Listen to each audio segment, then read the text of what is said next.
Hey everybody. I wanted to make another video about how I've been doing. I have been having a little bit of a rough patch still, but I think I'm over the hump of it now. I've been a lot better today at fighting and using my tools today and yesterday. And yesterday at dinner, I talked to Alyssa and Joanne, our mom, my adopted mama, and I talked to them about how when I talk to my psychiatrist, I'm going to tell him I just want to get off my meds because I don't think they're helping. And to talk to both of them because I've talked to Alyssa about it, and she says, well, I don't think it's a good idea. They're helping you. I see improvements too. And then I also got that from mom too. She said, nothing's gonna be 100% fixed. They both said it's not gonna be 100% fixed. You still need to do the work. And that's the thing with my depression, makes me think I don't need the medication. And it's not working because I was having this bad patch. But hearing that from both of them, because Alyssa has told me that too, but I feel like I lean on Alyssa a lot, and we definitely help each other. I help her with depression or with anxiety, and she helped me with depression. And we both have seasonal depression, so we just did the happy light, and we did it yesterday, and that definitely helps. So, but hearing it from Mama too, she said, I see an improvement and nothing's going to be 100% fixed. So I feel like sometimes I don't want to tell her when I'm having a bad day because I don't want to worry her. So that's why I tell Alyssa a lot more.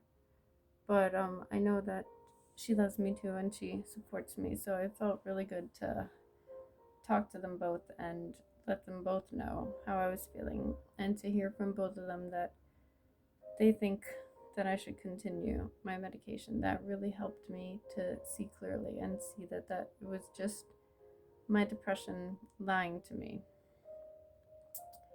And then I also went and looked in my planner, and I realized that my bad spell, the bad flare up of my depression, started almost exactly 2 weeks to the date before my period.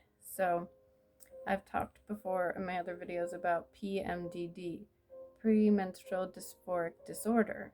And I'm very lucky because my psychiatrist is a male psychiatrist, and he didn't say to me, oh, that's not a thing. Like, he understands it, and he sees it as a real thing, a real disorder. It's not just PMS. So I'm very lucky that he, helped me with that. And last time I talked to him once a month because we have to make sure that everything is okay. And then I don't have a renewal on my prescription until I talk to him. So I don't know if all psychiatrists do that approach, but I like that approach. At first it was annoying because I was like, he asks me the same questions all the time, but then, it was said, well, that's probably because he wants to make sure the answers don't change. So I realized, oh yeah, that's a good thing that he does that, because it's very important, to know that my answers aren't changing, because then we could try a different medication, we could adjust. So when I looked in my calendar, I saw that the flare up was exactly 2 weeks before. And my last cycle, I had talked to my psychiatrist about increasing, instead of 10 milligrams to 20 milligrams in the week before I start my cycle, and then go back down, because a lot of psychiatrists and doctors find that that's helpful. Some people even do 2 weeks on and 2 weeks off of a medication. So I think baseline 10 milligram helps me, but I think that I should probably start the 2 weeks before. So 2 weeks on 20 milligrams and 1 week and 2 weeks on 10 milligrams. So I talked to him um, in a week, and I will mention it. And I started because he prescribed me with extra pills to make sure to cover it. So I probably started about 10 days before. And so I think that 2 weeks before my period starts, I need to be on 20 milligrams. And then when it starts, go down to 10 milligrams. And I feel like it's really important to talk about PMDD because a lot of people don't know about it, and a lot of women don't realize. They think, oh, this is just normal, but it's not normal to have this really crippling depression. And I realized that my flare up is probably related to that. It's the hormones.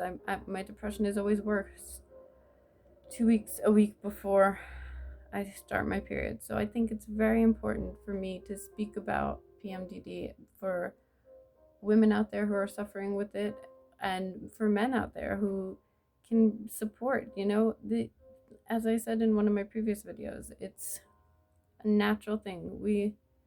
Every single person on this planet is here because of periods. So some people might get uncomfortable with talking about this menstruation, but it's important. And PMDD is a very real disorder, and a lot of women suffer from it. So if you are suffering from PMDD, or you see someone you love suffering from PMDD, they get maybe depressed more than other people when they are going to have their period, talk to them and let them know it is a very real disorder that affects a lot of people.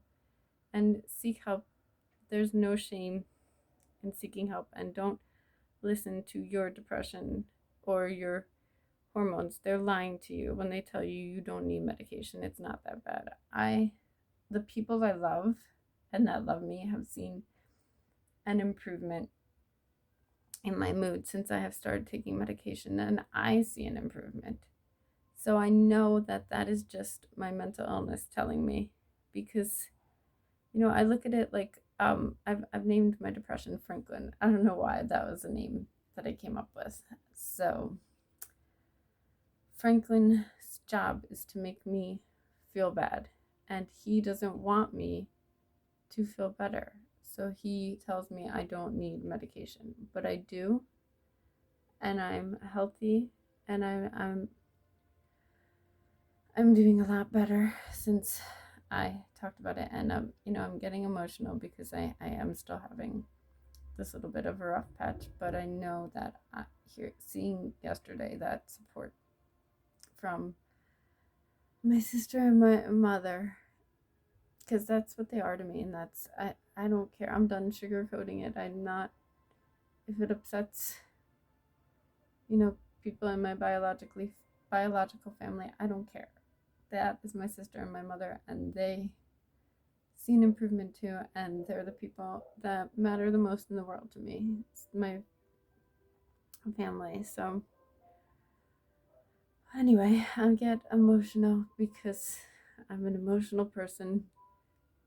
That is one of the things, the bright sides about having depression. Before I started talking about my depression and working on it and acknowledging it, I was just like angry a lot of the time. But now that I have therapy and I talk openly about my depression, I'm open to more emotions. Happiness, I know what happiness feels even better, because I know that sometimes I feel bad like this, and it's really amazing to feel this way, to feel these strong emotions, and it makes me more empathetic. I don't like seeing other people suffer, and that's why I make these videos and I talk about depression and PMDD and mental illness in general, because people need to know that it is okay to talk about your mental health matters, and it is okay to seek help. So if you are struggling with depression, anxiety, any sort of mental illness, please get help. You deserve it. And like I said in my other videos, I say all the time, you matter, and you would be missed if you were not here. So please take care of yourself, be kind to yourself and others. Sorry this is a longer video than others, but I just had a lot I want to say, and if I'm rambling, I'm sorry. I just make these videos and then I post them because I feel like if I review them before I post them, I will get subconscious and not post them. So thank you for everyone who has watched my last video. There was about 50 views and a few comments, so thank you so much to everyone who's supporting me. Thank you. I'm learning a little bit of ASL, so thank you. And please be kind to yourself and be kind to others, and take care of yourself and your physical and mental health. Bye everybody. Maybe next time my video will be shorter, maybe it'll be long, I don't know, but thanks for watching. And if you stuck all the way through this video, please feel free to share with your friends, with anyone you think it would help. Comment. Seeing comments really brightens my day, and just like and share. So thanks everybody.